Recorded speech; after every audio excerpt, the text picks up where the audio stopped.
ఏపీలో ఆధ్యాత్మిక విధ్వంసానికి చంద్రబాబే కారకుడని బీఆర్ నాయుడు టీటీడీ చైర్మన్ అయిన నాటి నుంచి తిరుమల ప్రతిష్ట రోజు రోజుకి దిగజారిపోతుందని వైఎస్ఆర్సీపీ రాష్ట్ర అధికార ప్రతినిధి టీటీడీ మాజీ చైర్మన్ బోమన కరుణాకర్ రెడ్డి ఆగ్రహం వ్యక్తం చేశారు.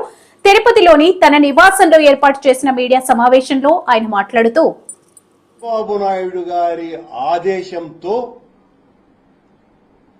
నమ్మిన బంటైన బీఆర్ నాయుడు నేతృత్వంలో పోలీసుల మీద విపరీత ఉన్నది. వైఎస్ఆర్ కాంగ్రెస్ పార్టీ కార్యకర్తనే ఈ రకంగా ఖాళీ బాటళ్లు పెట్టినాడు. దీన్ని సాక్షి విలేకరి క్యారీ చేసినాడు. నవీన్ అనేటువంటి వ్యక్తి మొత్తం సోషల్ మీడియాలో దీన్ని అందుకొని ప్రచారం చేసినాడు అని ఒక కేసు బనాయించి ఓ తప్పుడు కేసును ఎంత దుర్మార్గంగా వ్యవహరించాలనో అంత దుర్మార్గంగానూ వ్యవహరించినారు. నిన్న సాక్షాత్తు కేబినెట్ మీటింగులో ముఖ్యమంత్రి చంద్రబాబు నాయుడు గారే ఈ అంశాన్ని ఎత్తి వైసీపీ వాళ్లు చూడు ఎలా చేస్తున్నారు అని ఆయన సమర్థించుకుంటూ ఆ సంఘటన మీద మా మీద బురద జల్లేటువంటి ప్రయత్నం చేయటం జరిగింది.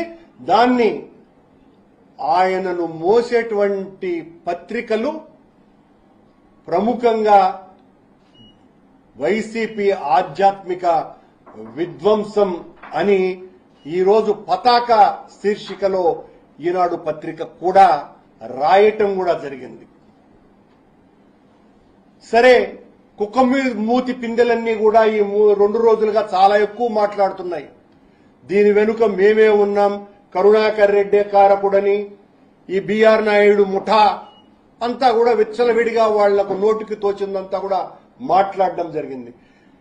బీఆర్ నాయుడు యొక్క ప్రైవేటు సైన్యమే కొండ మీద తిష్ట వేసి ఈ రకమైనటువంటి అరాచకాలకు బాధ్యులవుతున్నారు అన్నటువంటిది గత 1.5 సంవత్సరాలుగా పరంపరగా వస్తున్నటువంటి విషయాలను బట్టి చాలా స్పష్టమవుతున్నది. ఇదిగో మా తప్పుడు ఆలోచనతో పోలీసులు ప్రభుత్వ ఒత్తిళ్లకు లొంగి మీరు ఈ రోజున పోలీసు శాఖ ద్వారా ఏ ప్రకటన అయితే ఇప్పించినారో మా కోటిని సాక్షి ఫోటోగ్రాఫర్ అయినటువంటి మోహన కృష్ణని అలాగే సోషల్ మీడియాలో పెద్ద ఎత్తున పనిచేసేటువంటి చాలా చదువుకున్న మాకు పుత్ర సమానుడైనటువంటి నవీన్ మీద కేసులు బనాయించి దీన్ని వీళ్లే చేసినారు అని ప్రచారం చేయటం. మీరు పెట్టినటువంటి తప్పుడు కేసులో భాగంగా పోలీసు శాఖ ద్వారా చేసినటువంటి ప్రకటన ఏమని ఉంది?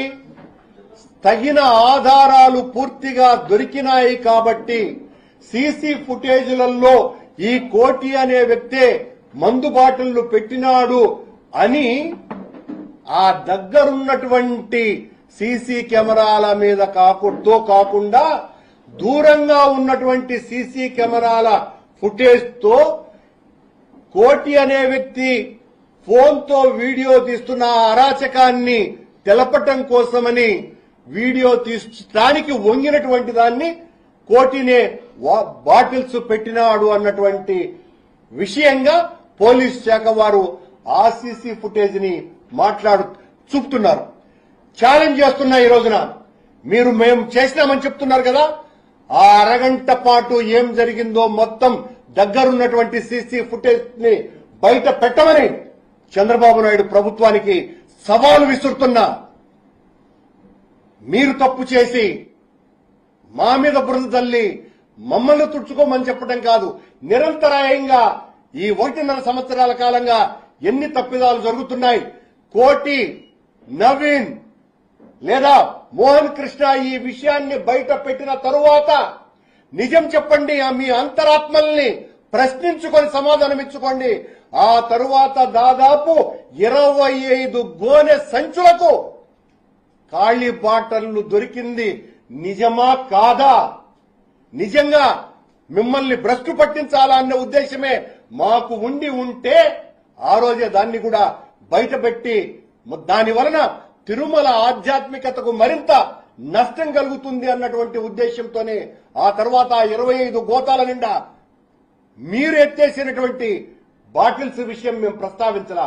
కానీ ఈరోజు మమ్మల్ని మా వాళ్లని దోషులుగా చేసి దొంగలుగా ఆధ్యాత్మిక విధ్వంసం వైసీపీ చేస్తోంది అనేటువంటి దుష్ప్రచారం చేస్తూ ఉంటే కూడా వాస్తవాల్ని బయట పెట్టకుండా ఉండదలుచుకోలేదు.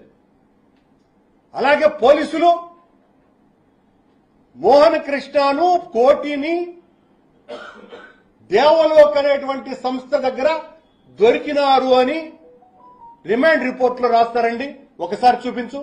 సాక్షాత్తు మోహన్ కృష్ణ తనే నేరుగా పోలీస్ స్టేషన్ కు వాళ్ళ శ్రీమతితో కలిసి శ్రీమతి మా అడ్వకేట్ చంద్రశేఖర్ తో కలిసి అతను లోపలికి వెళ్తున్నటువంటి సంఘటన 41 నోటీస్ ఇచ్చినారు. తను లోపలికి వెళ్లటం జరిగింది.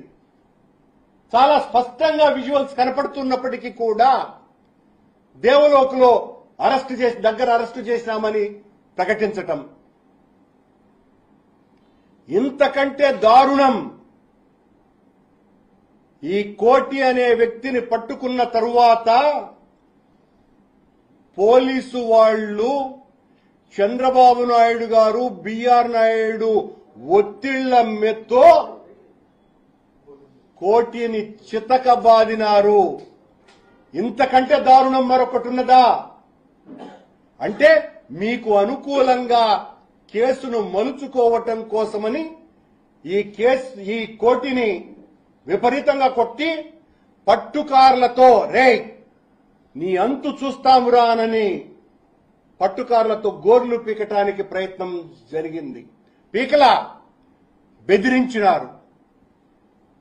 ఆ కొండ మీద 2 టౌన్ సిఐగా ఉన్నటువంటి శ్రీరాములు గారు కోటిని 20 దెబ్బలకు పైగా కొట్టడం జరిగింది. తను నేను చెయ్యలేదు సార్, నేను తీసిన మాట వాస్తవం